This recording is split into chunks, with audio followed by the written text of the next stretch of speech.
Now we begin by spraying the cloth. This is to ensure there is no spray back. We will clean the door handles first, as they're the most touched areas. Then moving on to the light switch. And also the door handles of the fridge. Now obviously a really high touched area is the surface itself, so we ensure that we wipe that down thoroughly.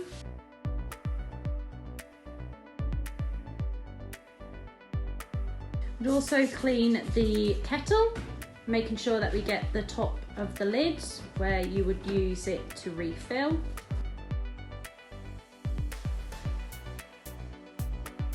And then work on to the cupboard fronts.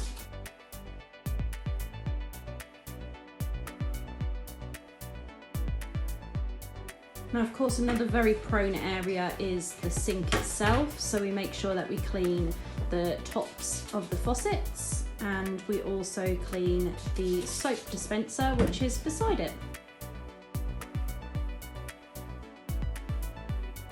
Moving further down the kitchen, we have a coffee machine and a microwave.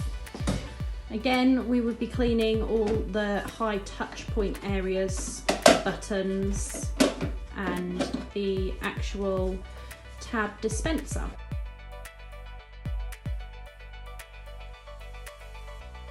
Now another well-used area of the kitchen is of course the dishwasher. Making sure we get all of the dials and right under the handle. And lastly, we make sure that we get the bin, which is also a highly touched area.